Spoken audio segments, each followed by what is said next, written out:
If all of the kings had their queens on the throne, we would pop champagne and raise a toast to all of the queens who are fighting alone. Baby, you're not dancing on your own.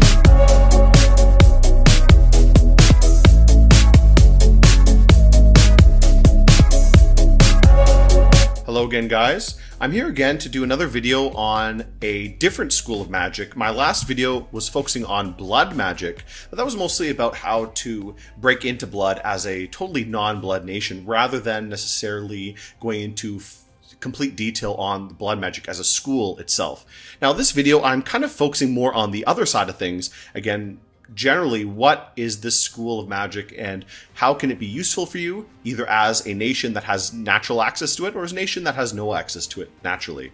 That is glamour magic, and you can see this is a game I'm playing as 𝓕𝓪, which of course is a nation that has very little magic access, let alone any access to glamour.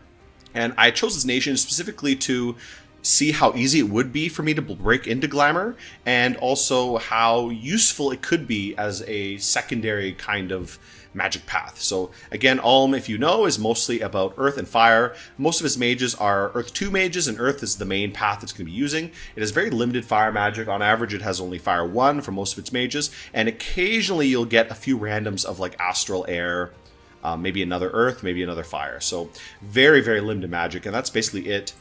You're also kind of incentivized to take low magic scales, which is not great for, you know, finding any more magic sites or casting magic spells, but it doesn't really matter that much.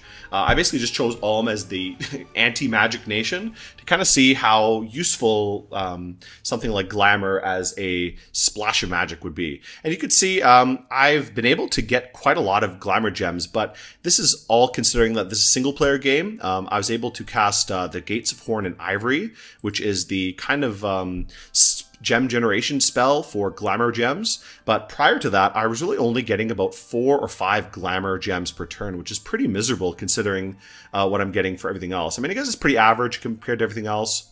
I'm getting about 4 death gems per turn, and death and glamour gems are, I would kind of consider, more or less equivalent in terms of rarity. Maybe Astral is about equivalent as well. These three are kind of the more rare gem types, and definitely the most valuable gem types. And I was getting about the same amount of gems for each of these. However, I was more aggressively searching for glamour gems. I wasn't that aggressively searching for Death or Astral, and yet I still found a fair number of sites for them. For glamour, if you look at some of the sites, if you look at some of the provinces here, you can see almost every single one of them I've searched pretty heavily for glamour. I've either searched with my god, who is a rainbow mage. You can see she has almost every single magic path with 5 glamour, so I'm more or less guaranteed to find any glamour sites in that province if she searches there. Meanwhile, even though with that aggressive amount of searching, I've searched like most provinces here, except some of the new ones that I've just conquered. Barely any glamour sites I found. So to be honest, compared to what I would expect from pretty aggressively searching for death, as in using like some of the death search spells or a bunch of death mages to search, or even a pretender god with death magic just searching around. Like I found a fair bit of death sites just searching with my god, who has death magic available to her. And I found just as many, if not more, death sites just kind of passively searching for death with only death 2, compared to actively searching for glamour with glamour 5 and spamming the glamour search spells. So that's kind of not really a good sign if you want to really break into glamour. But we'll come back to this game later. You can see I've not really been able to build up that many additional glamour mages. I do have an Unseelie Prince, or the Fey Prince here. I've kitted him out as a little bit of a thug, and he's got a bit of a Retuine with him as well. I have him with a few Fey Knights. Actually, at the moment, he's leading a fairly big army, so he's not really thugging so much. But him and a couple of these Fey Knights, or Unseelie Knights, are kind of going in together. And I have a few Fey soldiers as well, Fey footmen. We'll talk about these guys a little bit later and why these guys are quite good. These are really good units, to be honest. But these guys, together with a bunch of just 𝓕𝓪 troops, are pretty brutal to deal with. But let's get out of here for a minute and move on to talk about glamour magic as a school. All right, so glamour magic, if you guys know, if you follow the Dominion's game development, I guess, you'll know this is the newest magic school available. It's also probably the rarest gem type. I would say it's arguably the rarest gem type. It's definitely the rarest in terms of mage availability and Mage Paths as well. If you look at all the different nations that have Glamour magic, for one, there's very few of them, and two, most of the nations that do have Glamour magic barely have it. So that is something to consider as well, even though I went with Ulm kind of as a meme just to see if I could get some glamour going as like the total anti-glamour nation. There are a lot of nations that have maybe like one mage that has like a little bit of glamour, so that's probably a better option for you to consider. I wouldn't recommend trying to break into glamour like with nothing. It's definitely not a magic path like nature, which is fairly easy to break into with no nature availability. Glamour's pretty hard to break into. You definitely need a god's help, I would say, and even with that, it takes a long time. That game I just showed is a pretty late game, single player as well, so multiplayer you can definitely not count on any of the things I managed there. So I would not recommend that as like a multiplayer strategy. It's definitely not worth it. But either way, let's talk about glamour magic. So the first thing I want to look at are the Mage Summons. This is always the most important thing of any magic path.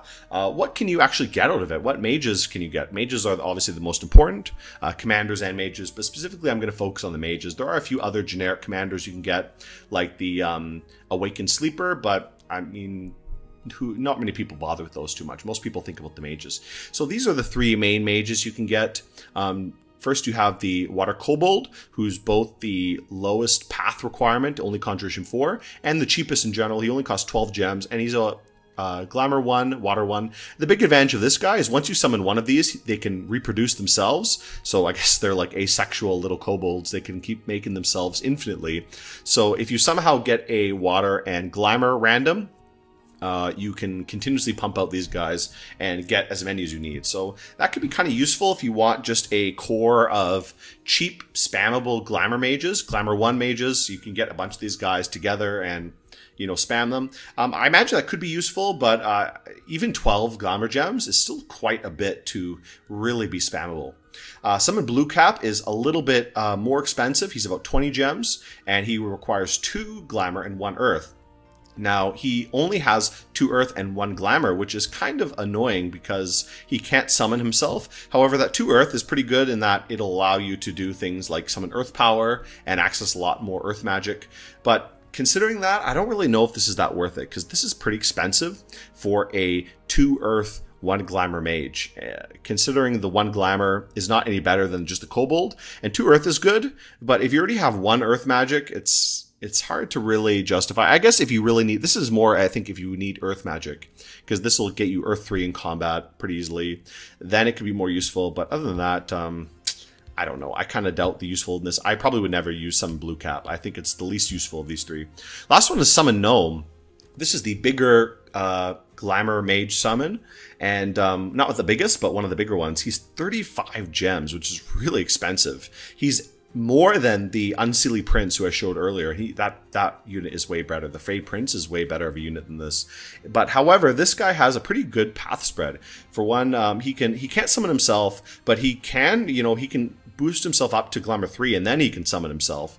But he also has access to Nature 2, and basically these 3 paths, Earth 2, Nature 2, Glamour 2, this allows you to basically summon most of the Glamour summons. So this is a big way to break yourself into Glamour. If you can get one of these gnomes, then you can basically summon everything else that Glamour has to offer, more or less. With some boosters, this guy can summon most of the Glamour things available, and also cast most of the Glamour spells in general. So this guy is pretty good. This is basically your best option to break it into Glamour, genuinely. The Water Kobold is okay, but there's not too much available for Water Glamour as a crosspath. There's a lot of crosspaths for Earth and Glamour or Nature and Glamour by comparison. Next, you have the better summons, in my opinion. The Fey Prince, who I mentioned earlier, is really good. He's a really good thug unit. He's more or less equivalent to one of the Tuatha from 𝓕𝓪𝓫𝓾𝓵, or I guess that would be probably the best comparison. However, he also has a cold summon version, which is, in my opinion, much, much better. The Fey Prince is pretty generic. He has just resist disease, resist poison. He has an Awe +3, which is pretty good. This makes him a great kind of thug unit as well. And he also has Glamour, like the trait Glamour, which is basically the same as Mirror Image, which is all really good. This makes him a very, very excellent Thug unit, just that built-in awe is really useful. I also like the Unseelie Prince because he has the cold aura and ice protection. So if you're going for a cold build, he also has cold power too. This guy can be really powerful. Now he lacks the awe of the Fey Prince, so I guess your choice between these two is just up to you. I also kind of like the Death Glamour Path a little bit better than the Nature Glamour Path. Nature Glamour will let you cast more Glamour spells, so this is maybe more useful to break into other Glamour Path, other Glamour spells you may want to cast later. He can also just boost himself up and maybe cast himself again. We'll talk about Glamour boosters a bit later. However, this guy, I kind of like the Death as a cross path. The Glamour Death is a pretty good cross path, and with a booster he can do things like Horde of Skeletons and become a really brutal thug unit. And I really like the cold aura, cold power, especially fighting in cold. But the fact that you have these two options, basically it just depends where you summon him. If you summon him in a hot or cold province, you get either one. So you totally have access to both these guys, and they both have a role they could fit into. So having these options is great flexibility. And they're both, you know, equally the same price. So I mean, 30 gems is a lot, but considering the gnome is like 35 gems, I think this is not a bad price considering how great of a unit this guy is. Next, you have the Fairy Court. Now, this summons the Fairy Queen and also a bunch of other units. It summons like a bunch of generic Fey units. Now, the Fairy Queen is a big way to break into a lot of different cross paths. For example, you have the summer or the heat version of the Fairy Queen is 3 Glamour, 3 Nature, and this breaks you a big way into a lot of other Glamour spells.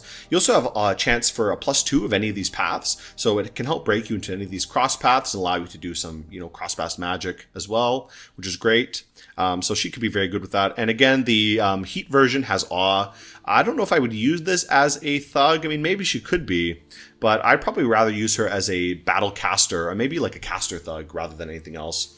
I actually quite like the Queen in Winter as a thug, caster thug unit, much more than the Fairy Queen. Because she has the cold aura ice protection, she's quite beefy in cold scales. I also like the Unseelie sprites a little bit better. Both these summon some sprite units in battle, and I quite like the Unseelie sprites over the just normal sprites.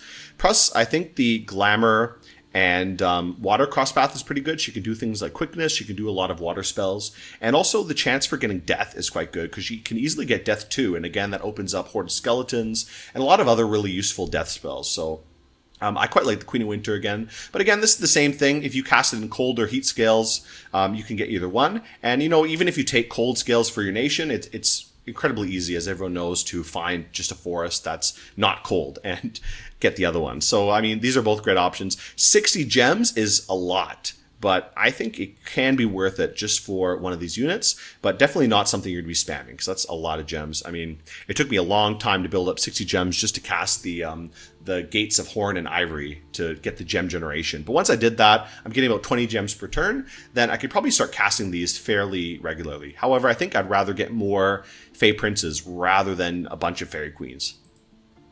Next, you have some other magic summons. These ones are not as common. You have the Succubus, Incubus, who are kind of the same. I really don't use these that much. This is kind of like the national spell, almost, of Pyrene, especially the new nation of Late Age Pyrene.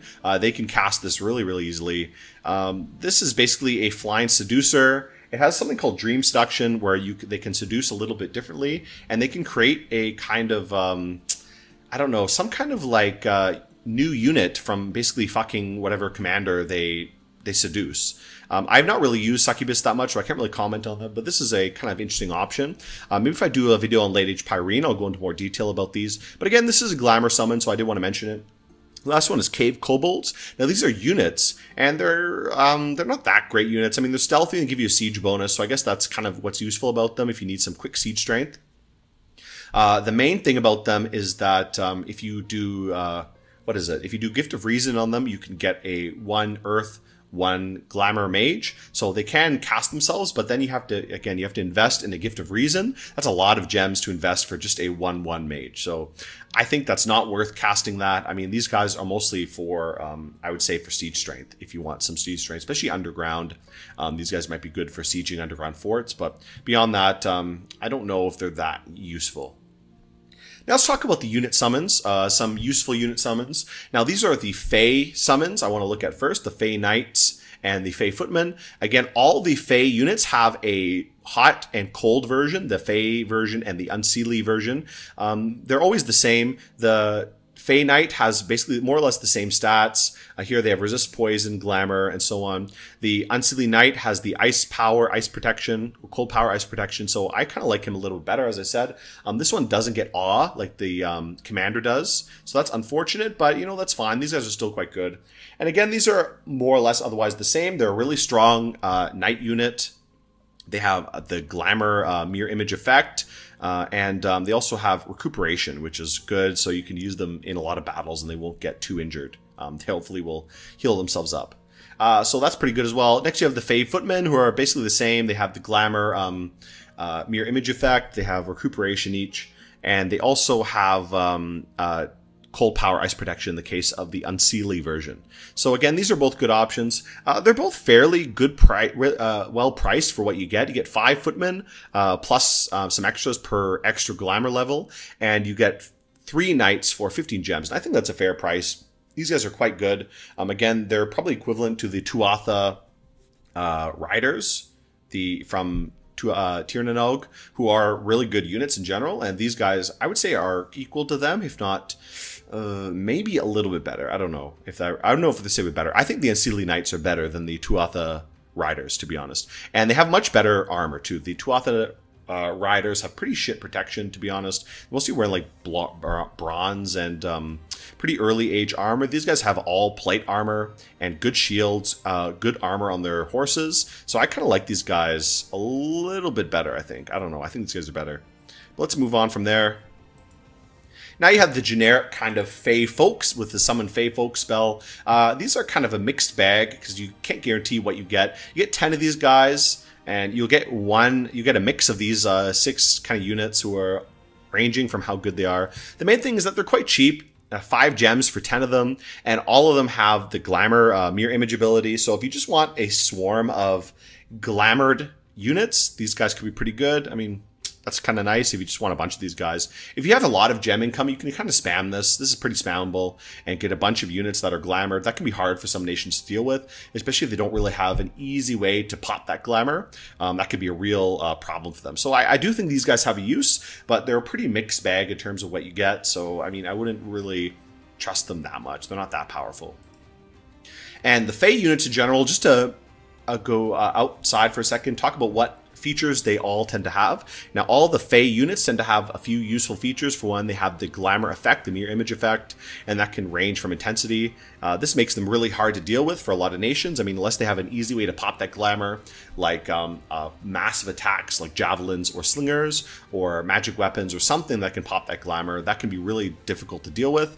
They have recuperation, so for the things like knights that will tend to take a little bit more damage, they'll be able to hopefully heal that damage up and last a little bit longer. I think this is more useful for the commanders, because if you're using your Fey Prince as a thug, he's going to take wounds every so often, so this will help him deal with that a little bit more.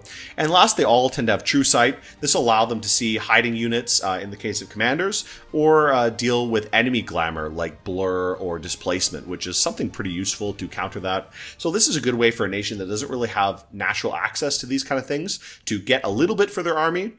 Just splash it in there, and it's quite nice. I think a nation like, I use Ulm as my kind of gameplay example, but a nation like, for example, Man, middle-aged Man, which does have glamour access, but doesn't really have any of these features natively, they can pretty easily get these summoned and use these as a way to supplement their armies quite well. And I think this is a great option for a nation like middle-aged Man. Next, let's talk about ritual magic when it comes to glamour. Now, these are some spells I don't know how to describe them except as just troll spells. You have the Mirage spell, which creates a fake castle in a distant province. Now, this one's a little bit annoying because it does require additional gems to keep up, and it does cost 20 glamour gems. That's a lot of gems just for making a fake castle that your enemy is going to march there. They're going to see it's fake. They're going to be butthurt for like 1 turn, and then they're going to march back. I mean, it's annoying, but I don't know. I don't know if I would ever use this. I mean, maybe someone smarter than me has a better idea of how this could be useful. I mean, it's funny. It's definitely funny. It's troll. That's why I call it a troll spell. It's definitely really funny, but I don't know how useful this is going to be in like a real battle. The Forgotten Palace, I think, is a little bit more useful. For one, it's a permanent spell, so it's only 15 gems, and it lasts basically until it's broken, but it basically hides a province. So, hides a fort. So your enemies won't be able to see it unless they have a spy right in or a scout right in that same province. They won't be able to see it, and as soon as the scout leaves, they're going to forget that that fort was there. So that's pretty interesting, and I kind of like that as a way to confuse your enemies. You can hide a bunch of your forts, so unless they really remember where your fort is, they might, you know, people are busy in a game. They might forget what they're doing. They might forget where your forts are, and it just makes it a lot harder to deal with you. So I actually quite like Forgotten Palace. Mirage, I kind of doubtful about the usefulness of this. I think Forgotten Palace is a little bit more useful. A few remote attacks, or what I would call remote attacks. For example, Project Self. This allows the mage casting to literally send their kind of projection into another province and attack it during the magic phase. This is pretty good if you want to you know, surprise an army with your mage. They can pop in, cast a bunch of battlefield spells, or just harass them. And it doesn't really matter if they get hit because it's just a projection, so it's not like the real mage. So it basically just to harass the enemy. And if you have like a big mage like your god casting Project Self into an enemy province, that could be pretty brutal. I can imagine, for example, I love monoliths, and I love the crystal god that's fairly new for Dominion 6. I imagine one of those casting Project Self into another province just to destroy an army, because even the projection is going to be brutal to deal with, like a big immobile like that. And I think that'd be really funny. I think that could be really funny, to be honest. A few others like Beckoning. This just, if they're in a forest province, it'll cause a lot of enemy units to be killed. Wild Hunt is a world enchantment, and it'll cause these kind of hunters to attack enemy mages, enemy commanders. Illusory Attack. This will, as another remote attack, it'll send a bunch of warrior illusions to whatever province to attack it. Lure of the Deep. This will lure enemies into other provinces, and this is another global enchantment. Vengeance of the Dead. This will cause a remote attack on one commander in that province. I think it sends all the enemies that unit has killed to attack him. I believe that's what it does. So this is kind of funny, especially against, this is kind of a good anti-thug spell. If you have a thug who routinely just slaughters tons of enemies, you can cast this on that province, and hopefully that'll just kill him very quickly. Now, these ones I would call defensive enchantments. The Fata Morgana. This basically boosts the defense of every province you have in your dominion. It causes a bunch of illusion troops to appear and support the defense there, as well as reduce unrest. The Dream World Demise. Demisine. My pronunciation is not very good. Again, this is another way to reduce unrest and also reduce bad events. This is pretty useful if you're being hit by some enemy misfortune-causing effects, or you have some other reason to want to lower bad events. Maybe if you're running like a high misfortune kind of build, this could be useful for that. It is enchantment 5, so it's not that hard to reach. I don't know if that's really worth it. I mean, 10 gems to counteract your misfortune is pretty weak, and also you have to add more gems to keep it up. So I don't know if that's worth it. Void Pattern Labyrinth is interesting. This is a way to actually defend against horrors. So you can cast this on a province, and it'll actually defend that province against horror attacks. And it's more effective against lesser horrors, less so against the big horrors like the Doom horrors. But still, it'll defend, for example, your province full of mages. If someone casts something like Astral Corruption, it'll stop any horrors from hopefully attacking that province. So that's pretty useful as a defense against that. Dome of Misdirection. This will cause spells targeting that province to target somewhere else. Immaculate Fort. This helps the fort be a little bit stronger. It makes the defense a little bit better, and it makes it harder to break the walls. And Land of the Ever Young. This prevents aging. So this is kind of more useful about... So, for example, if someone costs like Burden of Time and all your old man mages are dying, this may be a way to help counteract that in the short term. But again, you know, you have to keep it up with gems. These ones I would call utility spells. Simulacrum. This causes a copy of the mage to be created. So, for example, if I have a big Glamour mage and I want to kind of not risk him too much, I can use Simulacrum to make a copy of him, and the original will go to sleep somewhere. And I can send the copy around. If the copy dies, the original will wake up. There is a small chance the original will die, but, you know, it's not too big, and I think it's definitely worth to cast anyways. It's kind of like the Glamour version of Twiceborn, though it's a little bit less effective than Twiceborn because it's not guaranteed that you will return. However, you can cast this as many times as you want, and you can keep making copies if the copy dies, for example. Fairy Trod, this is just a travel spell, lets you travel around the map to one forest to another. And Lore of Legends, this is pretty interesting. I've never used this, but I imagine it could be really interesting.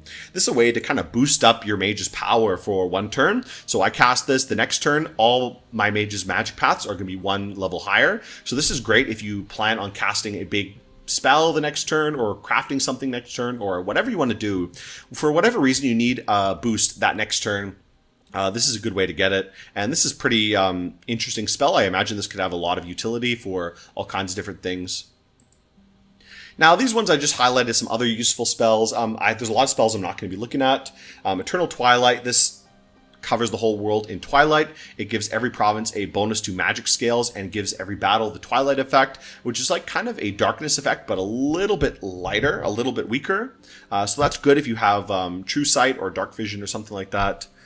Lands that are hostile outside your dominion get a reduction in income and resources. That's really great to kind of penalize basically everyone. And also hostile units suffer from kind of like trickery and they could just die. So this is a really powerful global spell. I would definitely cast this if I had enough gems available. It's pretty expensive, but it could be pretty damaging to basically everyone else in the game with you. Dreams of the Awakening God. This is another world enchantment. This causes your dominion to spread basically all over the map. All provinces without friendly dominion have an 85% chance of gaining one dominion spread. So this is a pretty brutal spell, especially if you have a really cancerous dominion. For example, I imagine a nation like 𝓕𝓪𝓫𝓾𝓵 casting this and spreading their cancerous, shitty dominion all over the world. That could be really insane and really funny. So that might be kind of an option for you. I imagine 𝓕𝓫𝓫𝓾, you can get quite a lot of gems going because in the ocean, there's always a lot of gem sites. And you could pretty easily find all the gem sites in the ocean anyways. So casting this late game with a nation like that, or any nation that might benefit from having its dominion being huge, or just, you know, dom killing a lot of really weak, low dominion nations, this could be pretty funny in the late game to kind of finish off some nations. Gates of Horn and Ivory. This is one I mentioned earlier. I cast in my test game. This is just the gem generation spell. Now it comes at 𝓕𝓪𝓫𝓾𝓵 7, so it's pretty late in the game. But it generates about 15 glamour gems per month, which is nice, and also increases the range of glamour rituals. So this is a good way to get glamour gems, because as I said, glamour gems are really difficult to get. Like, I searched really hard and I barely found any. Celestial Rainbow. This is a way to increase the income of a province. So, for example, if I cast it on it'll increase the luck and the income of the provinces I use it on, like in my dominion. Last one at the end of the rainbow. This is just your site search spell. This allows you to search for any kind of glamour sites. It does come at Conjuration 4, which is a little bit late, which is kind of annoying again because it's, you know, it's hard to get to that point where you can really start aggressively searching for glamour gems. But Conjuration is definitely something you want to go down if you want to get into Glamour, because Glamour has a lot of great Conjuration spells.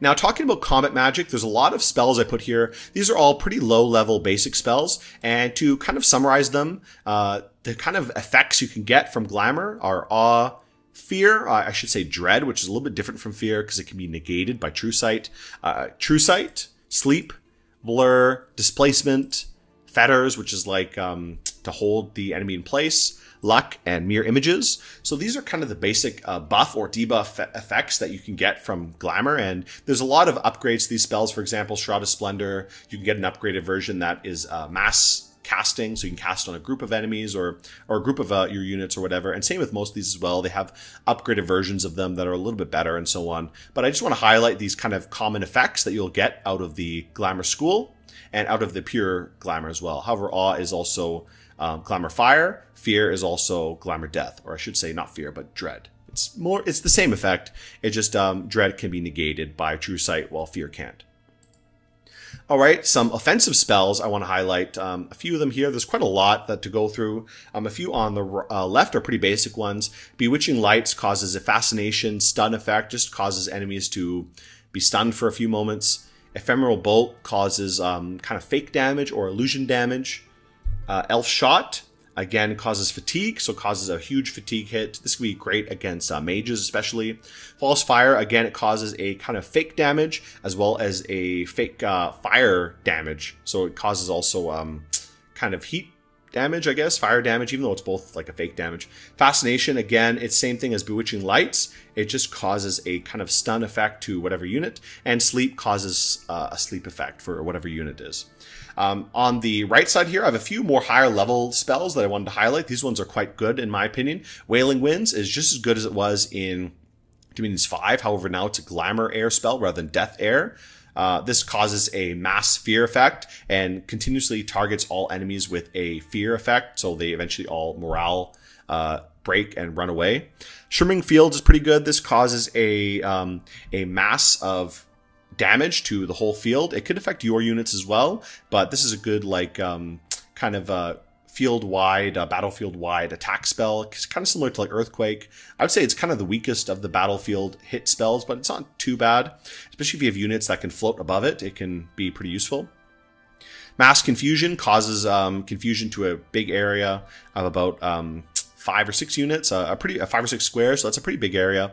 If you can cast it in the middle of an enemy group, you can cause confusion where they'll just start attacking everyone around them, and that's pretty useful to upset the enemy formation. Aurora Borealis, again, it's another one that causes morale checks to get stunned. So what might cause them, instead of having a fear effect where they run away, they might stunned and then they'll be stuck there just doing nothing instead of fighting. So that's kind of a way to, again, negate a lot of the enemy units.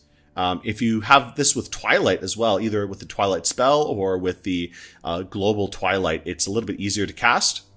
Charm is a way to basically steal the enemy unit. This is a great way to spam on the enemy and hopefully get them to come over to your side. And Sandman's Blessing is just a mass sleep spell. You can put a bunch of enemy units to sleep, so that's pretty useful. Now let's talk about combat summons. Glamour also has access to a lot of in-combat summons. First of all is the Phantasmal Beast. This is the Conjuration 5 big summon. I would say, I've not used this guy too much, but I would say he's quite good. He's ethereal, so he's hard to hit if your enemy's not really ready for it. And he has 1, 2, 3, 4, 5, 6 different attacks. Now they're all like phantom attacks. That means they don't do real damage. So you need the Glamour Mage to be on the field alive for this to actually be effective. But he is pretty beefy, and he does have a ton of attacks, so he can be pretty decent, especially with a few buffs. 6 attacks with some kind of quickness buff or whatever will be really, really deadly. Next, you have Phantasmal Warriors. You also have Warrior Illusion, which is almost the same spell, but it comes in Evocation. Same with Wolf Illusion or something like that. That's basically the same spell as Phantasmal Wolf, except it comes in Evocation.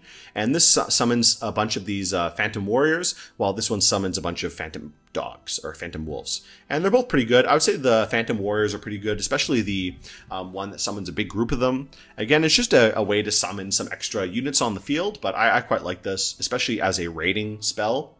Since this only costs 2 Glamour, for example, a Fey Prince can pretty easily cast this and get a couple of Phantasmal Warriors to help him out in the battle there. Same with the dogs too, but I kind of like the Warriors over the dogs in my opinion. But this guy's only level 1, so this is pretty spammable.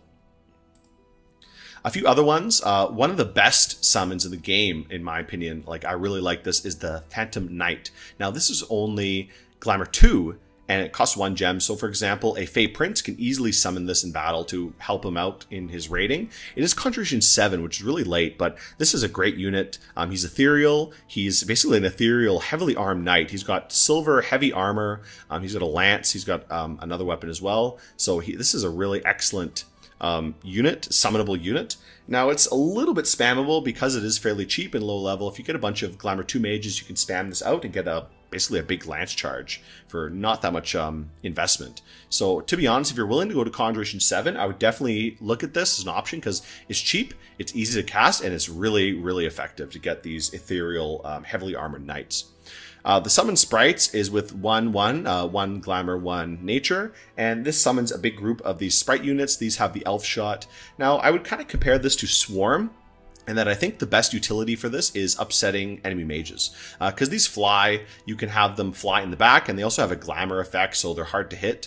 And this Elf Shot causes a huge fatigue penalty, so you can have these guys fly in the back, attack the enemy mages, and then just like totally disrupt their ability to cast magic and maybe even pass out and die if they're in a communion, for example. So this is pretty good, I think, as an anti-communion or just anti-mage kind of summon.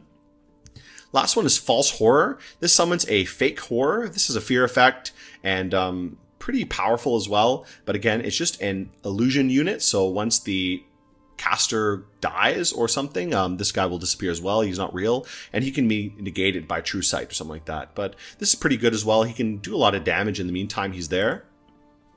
Last, I want to talk about some useful boosters. Now, these are not the only boosters, but these are kind of the more dedicated glamour boosters available, and these are also the easiest to make. The other ones are the ones that basically boost everything, like the Ring of the Mage, Ring of the Wizard, Ring of Wizardry or something like that, would just boost every single path. These are the few dedicated glamour boosters that are not like artifact level or otherwise super expensive. So you have the Mirage Crystal, which comes at level 7, and the Gossamer Gown, which comes at construction level 5. I'd say the Gossamer Gown's a lot easier to get. It also doesn't require any cross paths, just glamour 3, but that only gives you +1 glamour, and there's not really that many other ways to boost more than that. So you have to really consider what you're going to be doing, boosting, and since glamour gems are so hard to get, I wouldn't really recommend empowering any units. A few other useful items I wanted to highlight. Now, these are not the only items you can make. There's tons of glamour items you can make. The Dream Stone. This is a big research bonus for any glamour mage. It's cheap to make. Any glamour mage with a glamour 1 can make this. However, it can only be used by a glamour mage. But if you're a nation that has a lot of glamour mages, even cheap glamour mages, you can give them all Dream Stones and get a really powerful research core going with that. So this is a great option if your nation has access to glamour mages. Gossamer Gown, this is an easy way to get an awe effect. You put this on any unit and suddenly they have a +1 awe, so this is pretty useful for a ton of different reasons. Mirror of Long Lost Battles, this is another good thug unit, thug item. This causes any enemy attacking to have an enemy, a former enemy from wherever they fought before, to come out and fight. So this is another way for a thug to get a little bit more support in battle. The Dream Spool, not only does this give you 2 warrior illusions at the start of the battle, it also gives you a free temporary glamour gem. So this is a good way. I like using this for example, a Fey Prince. I give him a Dream Spool that lets him cast warrior illusion once, or I should say Phantom Warriors, and then he also has an extra 2 warrior illusions, so he comes in with 4 warrior illusions, and then he can go raid with that pretty easily. So just Fey Prince with the Dream Spool is really, really useful. Last one, the Singing Sword. Now, this is kind of interesting. I have not used this, but I imagine it could be useful. This causes a mass entrancement, so kind of like Fascinate. They'll just be stunned for a moment. It'll stun all the enemies around you, and they'll be stuck while you kind of chop them up. So this is kind of interesting way. I think this could be pretty useful as a thug weapon, but I've not really used it. All right, and that's enough about the Glamour Path. Let's go back to my game here. You can see, as I said, I only have one Glamour Mage running around, this Unseelie Prince. I have him thugged out fairly decently. He has a Lightning Spear and a Shield of Valor to kind of give him a little bit more power. He has an Elemental Armor to give him some elemental protection. I also gave him a Dream Spool, so he has the Warrior Illusions, and then just a Dancing Shield to give him a bit more support. If I was playing online, I may also give him a Amulet of Anti-Magic to make him a little bit more useful, but I think this is a pretty good setup as well. I don't think this is that bad to deal with. What I also may do, as I said, I may actually change his script. I was having conjure a Phantasmal Beast, but I think, as I said before, conjure Phantasmal Warriors is a little bit better. That way he can kind of be self-sufficient. He can summon a few warriors and just be on his way. What I think I'm going to do is I'm going to separate him from this big army and have him raid around on his own. I'm going to march this army onto Abyssia, and then I'm going to have him separate and go off on his own with the Fey Knights to kind of accompany him. I'm having my mage here make another Unseelie Prince, and then I'm going to give him the same kind of setup with a Dream Spool and a bunch of other gear as well. Now you can see here, I'm doing quite well in all my battles. I have not really lost that many. Like, basically I'm crushing everybody here. I mean, like I said, this is single player, so I mean, it's hard to really compare it to multiplayer, but you know, I think it's quite good.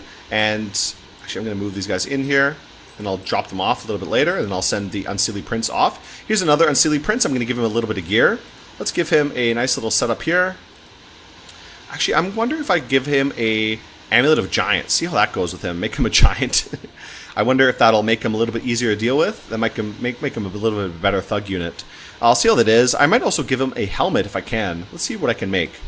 Now I want to take a look. I was thinking of giving him a fear helmet. That'll give him a fear aura and make him a little bit better of a thug. I was also thinking of the Crown of Whispering Dead. This is another fairly new item. It has this thing called a nightmare aura, which gives false wounds to everybody around you and horrible visions, which is kind of interesting, but I think I may just go for a pretty standard horror helmet for this guy, and then I'll send him out on his own. I'm also going to have him summon a few other units. Actually, let's have him make a horror helmet on his own.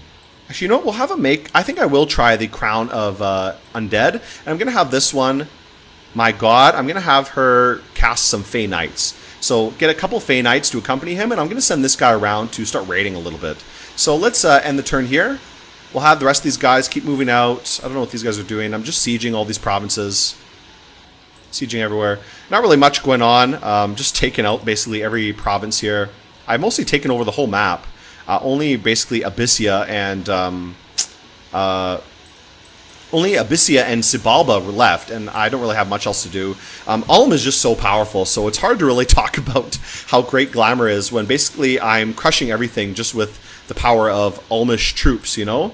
But, you know, it's pretty interesting anyways. I'm actually going to move these guys north a bit. Let's send these guys up here to deal with... yeah, let's send these guys up to deal with Abyssia a little bit more. These are kind of just some Black Lord thugs. I gave them pretty basic setup, a Charcoal Shield, a Mace of Eruption, and a Girdle of Might.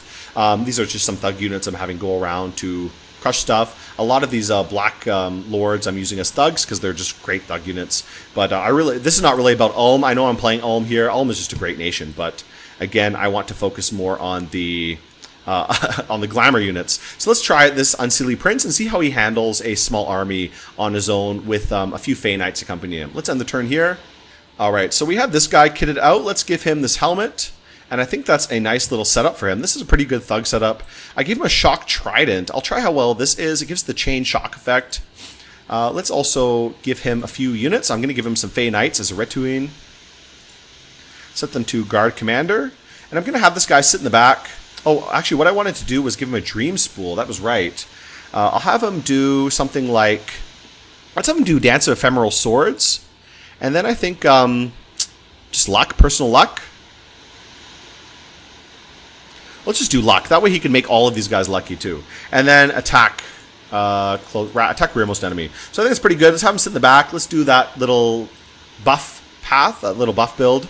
And I think that's more than enough to deal with anything. Yeah, luck should be able to hit all these guys. So that's pretty good. I think that's a pretty decent thug build. And we'll send these guys out to hopefully deal with one of these armies. Let's attack this province, see how well he deals with it. I'm also going to separate this guy. I'm going to take all his troops and give them to the Black Lord here. And maybe just dump these in Abyssia or something. I don't know. We'll send this guy out with a few guys on his own. A few of the Unseelie troops. And I'm going to give this guy a similar kind of thing. Give him instead of personal luck, I'm going to just have general luck. To hopefully buff the knights as well. And then a few of these Unseelie soldiers will accompany him. Let's have this guy send out. I'm going to send him out to this neutral province to attack some of these militias. See how well they do against those. So let's end the turn here. Okay, there's a battle here. This was against a handful of province events. Now, not much there, but, you know, this is the job of thugs. They're supposed to be dealing with PD. Now, it looks like they did a pretty good job. Let's see how they went. He's fighting mostly deer tribes, so... This is not really that great of a battle to showcase.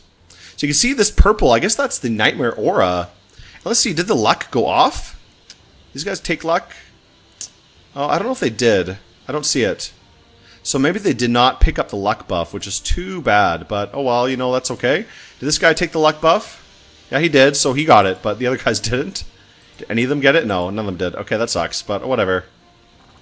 Alright, they're going to take these guys apart. Look at that. I think these chain lightning spears are actually quite good. I mean, this is something I think a lot of people don't tend to use as a thug weapon, but I quite like it, honestly. Especially if if you have access to air magic, why not use it? Let's see how the other battle went. This was a group of Black Lords. Battle in Abyssia. Oh, they beat my sieging force. That's too bad. Where was another battle? I thought there was another battle around here. Oh, here it is. The 𝓕𝓫𝓾𝓵𝓸 group again. Oh, they were beaten. Damn, that's too bad. Oh, let's see this battle.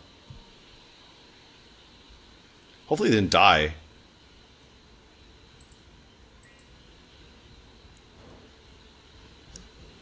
Alright, let's see how they go in. Ooh, they have a tough time against these knights. Looks like they killed one, and I think these guys get away, but we'll see if they actually survive. Ooh, yeah, they have a hard time dealing with really heavily armed units. This is the problem with whatever elf units in general, or I guess these Fey units, is they have a hard time against really heavily armed, heavily armored enemies. So that's kind of unfortunate that they lost there. How did they escape? Did they actually make it out?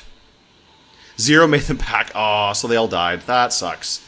Damn. Well, you know, when you're trying to thug, you tend to lose units sometimes. At least this guy was successful. He has a little bit of a better setup, to be honest.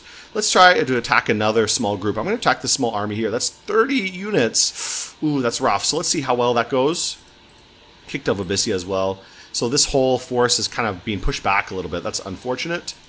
Let's move these guys up. These Black Knights are doing a lot better than my 𝓕𝓫𝓾𝓵 guys. Let's summon another 𝓕𝓫𝓾𝓵 bro. Okay, here's a battle. Black Lords. Where's the... Ooh, oh, too bad. Oh, so these guys got crushed. That's too bad. Damn. Oof, yeah, that's too much. Look at that. Oof. So these guys are good thugs, but I think this is a pretty poor showing in how good they can be. Definitely not enough to take out this army on their own. Yeah, that's not enough. So too bad. They get crushed by these Abyssians. That's rough to deal with. I think these guys are much more useful in cold power. Definitely Abyssea is probably the wrong nation to be fighting with these guys. But, you know, I just wanted to showcase it a little bit. I have another 𝓕𝓫𝓾𝓵 prince here. Let's give him a little bit of gear. Elemental armor, Shield of Valor, Girdle of Might, and Iron Face. Can he take an Iron Face? Can't take. Oh, we can only take a crown. Damn. Oh, what crowns can I even make? Let's have this guy make a dream spool for himself. Okay, let's give this guy a pretty decent buff script. Now I'm up to Conjuration 7. I'm going to get Conjure Phantasmal Knight, Personal Luck, and then Dance of Ephemeral Swords. This should make him pretty durable, but we'll see how it goes. He also has a Sleep Aura now, so we'll see how it works out. Let's send this guy north to hopefully deal with this army in a minute. Actually, no, I think I'll send these guys over here, and I'll send this guy out on his own. I'll send this guy north to hopefully deal with something, you know? He can attack something. I don't know what. Alright, I think this will be my last attempt to try to make use of one of these guys as a thug unit. I'm going to send this guy. Now I have a Fey Prince rather than the 𝓕𝓫𝓾𝓵 Prince. And I'm going to send him out to one of these provinces, see if he can take out a, I don't know, a force there. So let's send him somewhere useful. Where could we take out? Maybe send him some of these places here. I gave him a few of the Fey footmen, but I think I'm going to detach those and just keep him with the horsemen. That way it's a little bit easier to deal with.